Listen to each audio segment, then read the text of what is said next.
Se for para definir Clube da Luta em termos simples, a obra pode ser descrita como uma reflexão sobre a sociedade em que vivemos. Uma sociedade pautada em indivíduos submersos em consumo sem significado, assim como eu e você. Desde 99, ano em que chegou aos cinemas, a obra foi muito além de suas pretensões originais, tendo se tornado um ícone de rebeldia e do existencialismo na cultura pop. Por que continuar comprando porcarias inúteis que não precisamos, trabalhando em empregos que odiamos e alimentando para sempre o mesmo ciclo quando podemos simplesmente deixar toda essa ilusão para lá e viver a vida ao máximo, com apenas o que somos ditando nosso valor e não o que possuímos? Seja por jovens rebeldes, por lutadores anônimos, ou por homens que se denominam Red Pills ou Sigma, Clube da Luta é um fenômeno. E hoje, senhoras e senhores, seremos obrigados a quebrar a sua primeira regra. Mas antes de continuarmos, considere curtir e se inscrever no canal. E se for a sua primeira vez aqui, tem que comentar. Agora, sem mais delongas, vamos ao vídeo. O protagonista de Clube da Luta, também conhecido como o narrador, é um cidadão de classe média alta, que apesar de ter um bom emprego, está preso em uma rotina infernal. Uma vida monótona, uma rotina desgastante, burnout. A cópia da cópia da cópia faz com que todo luxo que desfruta e possui seja irrelevante e vazio. Ele não tem ninguém para conversar, para aproveitar o luxo consigo, e assim ele se torna uma pessoa sem nome, sem identidade, alguém que vive apenas em função do labor, tentando se convencer de que comprar porcarias inúteis será o suficiente para preencher seus anseios existenciais mais profundos. O descontentamento em todos os níveis e em todas as esferas de sua vida faz com que o narrador entre em uma crise de identidade, causando uma forte insônia que o impede de dormir há mais de 6 meses no início da história. Ao visitar o seu médico, é perceptível que o profissional não se importa e sequer o receita alguma coisa benéfica, mas apenas o diz que a verdadeira dor é sentida nos grupos de apoio, o que faz com que o narrador passe a visitar inúmeros para tentar entender melhor a dor humana. É em uma dessas visitas que ele conhece Bob, um ex-campeão fisiculturista que teve seus testículos removidos, o fazendo desenvolver ginecomastia e, ao mesmo tempo, uma forte ligação emocional com o protagonista, já que ambos enxergavam suas vidas como desproveitosas de sentido.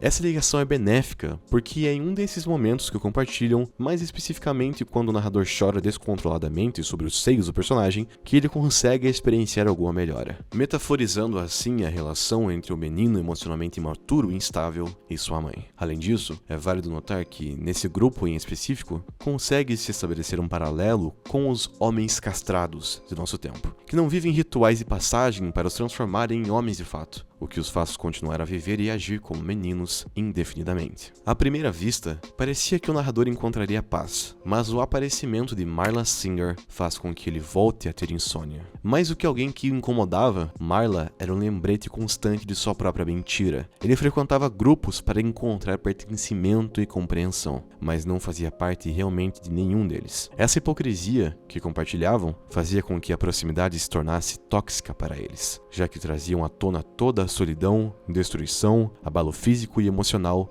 e tristeza que escondiam e descarregavam em cada um dos grupos. Por fim, eles decidem dividir os grupos, mas o estrago já estava feito. Afinal, eles precisavam lidar com o fato de que não estavam sendo honestos consigo mesmos. Essa impossibilidade de retornar para a inércia, para o efeito anestesiante dos grupos de apoio, faz com que o narrador tenha que criar uma nova fórmula de escape. E assim nasce Tyler, seu alter ego. Uma personalidade distinta com quem poderia compartilhar tudo, e mais do que isso, em quem poderia se inspirar, já que Tyler possuía todas as qualidades e anseios que ele em segredo desejava também ser. É Tyler que incorpora essa filosofia de deslize que abordo nesse outro vídeo, que significa viver seguindo em frente sem olhar para trás, libertar-se de tudo o que prende o consciente e o inconsciente, algo que o narrador não vinha conseguindo fazer até aquele momento, já que mesmo indo aos grupos de apoio, ele ainda estava submetido à sua rotina. É em uma das viagens a trabalho que ele conhece Tyler, e na qual somos fortemente apresentados ao personagem. No entanto, Tyler já havia sido mostrado em outros momentos pontuais ao longo da obra. O porquê disso? Para preparar o subconsciente da audiência para o fato de que Tyler não era uma pessoa real, não era um personagem de carne e osso. Assim, quando ele se materializa ao lado do narrador, fica mais fácil absorver a sua presença. Tão diferente, mas ao mesmo tempo tão semelhante quanto do narrador, já que eles possuem muitas semelhanças propositais, mas ao mesmo tempo, Tyler é um homem livre,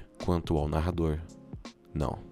Se Clube da Luta fosse filmado de uma perspectiva de terceira pessoa, seguiríamos um homem mentalmente desequilibrado, levando uma vida dupla. Durante o dia, como um homem trabalhador de escritório, sofrendo de burnout. E à noite, como um homem selvagem, líder de um clube. No entanto, temos que concordar que isso não seria tão interessante do ponto de vista narrativo. E por isso, vemos tudo na perspectiva do narrador, um homem mergulhado na insônia, à beira da insanidade e nada confiável. Isso faz com que Tyler seja visto como algo independente do protagonista. E é por isso que, apesar de todas as ações do narrador parecerem conflitantes ou contraditórias, o personagem não podia abandonar essa persona nem perceber seu transtorno. Para ficar mais claro, todas as conversas entre esses personagens aconteceram apenas na mente do narrador. As relações com Marla são reais, e ao enxergar Tyler como um indivíduo diferente, se recusando a enxergar a realidade, faz com que seu alter ego se enfureça e tome medidas cada vez mais extremas ao longo da obra, já que não se conforma com a sua condição. E é possível ver como essa atitude díspar tome conta do pensamento do narrador já no primeiro ato da obra. Quando seu apartamento é destruído, a reação de início dele é preocupante, mas não tarda para que ela se altere para o sentimento de liberdade. Afinal, é após perder tudo o que possuímos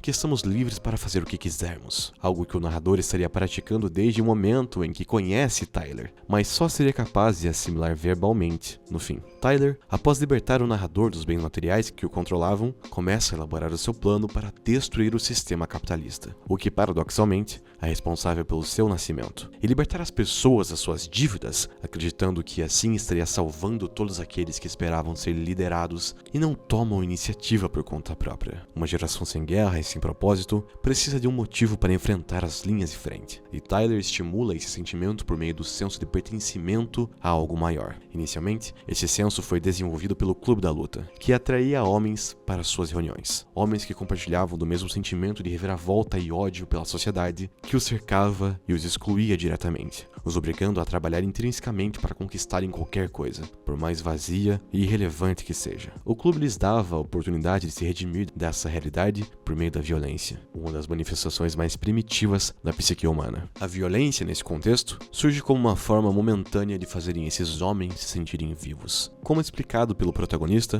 o mais importante nas lutas não é ganhar ou perder, mas sim as sensações que as ações provocam. Dor, adrenalina, medo, poder. Suas vidas, suas rotinas e empregos eram como sonos duradouros, os quais só se encerravam quando estavam lutando, liberando toda a raiva acumulada ao longo do dia. Até a queimadura química que Durden faz com a mão do narrador é um símbolo desse despertar, desse poder que está presente no agora, uma marca permanente de sua filosofia. Não podemos ocupar nossas mentes com distrações. É preciso sentir a dor e agir sobre ela. O sentimento de admiração que se desenvolve entre o narrador e Tyler é tão intenso que a obra chega a sugerir que ele estava se apaixonando pelo seu alter ego. Sua admiração pelo personagem é profunda e cega. O narrador chega a espancar o personagem vivido por Jared Leto apenas por ciúme. Esse ato também pode ser visto como uma metáfora para o destruir de algo belo, abordado em outro momento do filme. Faz referência ao objetivo do projeto de destruir a sociedade formada pelo consumismo exacerbado, mesmo que isso leve consigo o que há de bom nesse mundo.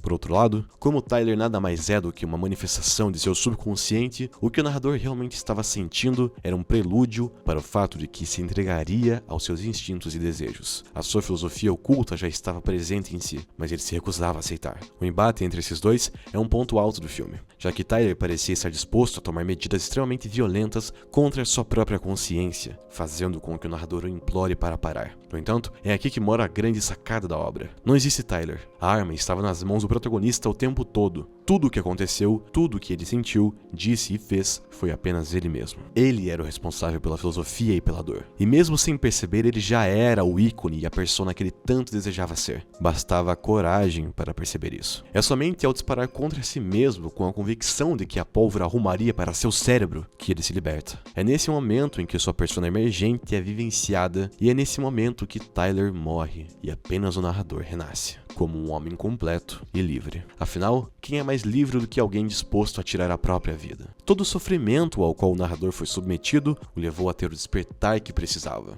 tomando o controle de sua vida pela primeira vez. Com isso, Tyler, com todos os seus erros e comportamentos, não era mais visto com admiração, como um herói, mas sim como um vilão astuto e manipulador. Ao tomar conhecimento disso, o narrador ganha forças para destruí-lo antes que algo semelhante acontecesse consigo mesmo ou com as pessoas ao seu redor. No momento em que puxa o gatilho, o narrador elimina seu ego, estando disposto a morrer no processo se necessário. Esse ato de coragem e responsabilidade permitiu com que ele retomasse o controle da situação e se livrasse completamente do que o prendia, inclusive os comportamentos viciosos e violentos de Tyler, que surgiam como uma válvula de escape para sua revolta. O personagem finalmente abraça quem era. Ele supera a fase clube da luta, assim como o lado egoísta que descobriu que possuía. Assim, ele alcança o estado de serenidade, uma vez derrotados seus demônios, inseguranças e medos. Essa libertação é tão grande que, mesmo diante do apocalipse financeiro e da perspectiva de que seria incriminado por todos os crimes de Tyler, o narrador sequer consegue se importar diante disso. Afinal, sua mente está livre, não importasse onde seu corpo se encontrasse. A narrativa do filme sugere que o narrador assimila muitas das características de Tyler ao longo de seu desenvolvimento. Afinal, ele o venera por grande parte da obra.